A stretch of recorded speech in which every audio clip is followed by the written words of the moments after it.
नमस्कार मित्रांनो, हे मंदिर पाहू शकतात तुम्ही. त्याचं कोरीव काम बघा. आणि ही अशी मंदिरे जास्त ती साऊथला असतात, पण आपण साऊथला नाही आहोत. विक्रमगडच्या अगोदर एक पाचमाड म्हणून गाव आहे आणि तिथे एक गणेशजींचं गणपती बाप्पांचं मंदिर आहे. आणि इथे भाविक पण बघा भरपूर लाईनमध्ये आले आहेत दर्शनासाठी.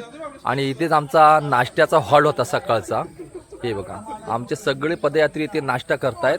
आणि योगाने शंकर भगवान, महादेव आणि गणेशजी समोरासमोर एक दर्शन लोकांना घेतात. इथले काही भाविक आहेत ते पण इथे गणेशजीचं दर्शन घेतल्याने इथे महादेवाचं पण दर्शन घ्यायला आलेत. आणि एवढं असं सुंदर असं सगळी कामं इकडे पाहू शकतात. भरपूर भाविक आलेले आहेत. आता रविवार असून पण मी तुम्हाला गणेशजींची मूर्ती दाखवतो. खूप म्हणजे सुबक अशी मूर्ती आहे, ती पण तुम्ही पाहू शकतात.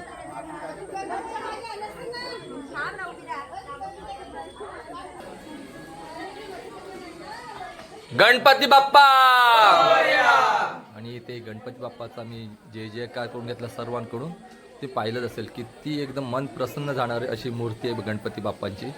तर मित्रांनो, यापुढे माझे तुम्ही व्लॉग बघत राहा. त्र्यंबकेश्वर पदयात्रा आम्ही खूप चांगल्या पद्धतीने चालली आहे आणि खूप म्हणजे खूप मजा यायला लागली. आणि सगळे भाविक पण आहेत गणपती मंदिरमध्ये पाहू शकता.